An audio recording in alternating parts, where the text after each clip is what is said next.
Ahoy, and welcome back to part 3 where I have a go at doing a bit of electric plating. Okay, let me talk you through what I've cobbled together here. I've dug deep in the bit box and found a 21 volt, the highest voltage adapter I could find, a 21 volt direct current adapter. And you can see how deep it was in the bit box by how much dust is on it. So I've plugged that in. I've taken the positive from that and the negative, positive, and attached that to a piece of stripped copper wire that I've rolled up, and the other side, the negative side, I've got the screws onto a neodymium magnet and held on with a piece of coat hanger onto the negative side. Double, double, toil and trouble, fire burn and cauldron bubble. Well, half a teaspoon of baking powder, which seemed to be the medium of choice. And my tumble dryer played a part as well. I figured that the water from the tumble dryer, condenser tumble dryer, is distilled water, being as it's evaporated and collected. So that's what I'm using for the distilled water. As I said, cobbled together so far. But it does feel like a cunning folks' concoction of chemicals or alchemy. I tried a number of different anodes, a 50p piece and a lump of raw aluminium, or aluminium if you speak English. That was no good.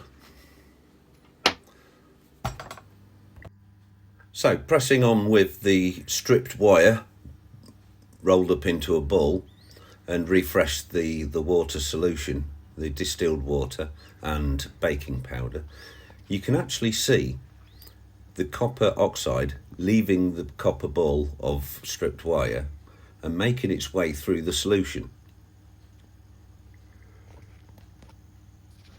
It's kind of mesmerising, isn't it?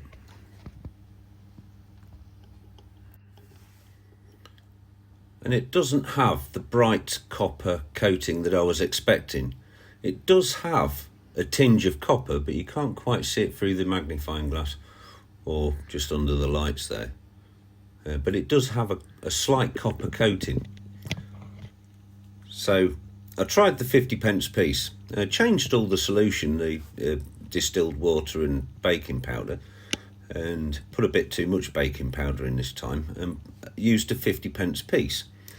And oddly enough, it went turquoise blue again, turquoise green, whichever way you want to call it, which means there's copper oxide in the solution, which is confusing.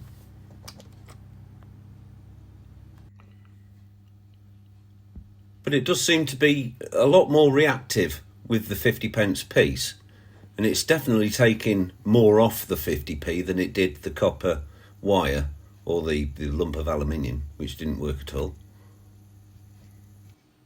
In fact, a 50p, looking at it closely, the base metal is copper. I didn't realise that.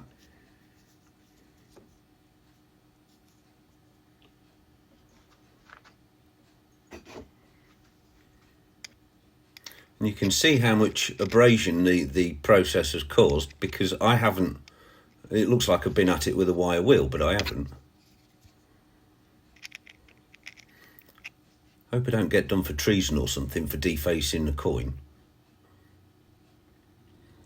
But here you can see they're all in place. There is a slight copper tinge, pretty much the same colour as the rust was really, but it's not rust, it's copper plated. It's got to be.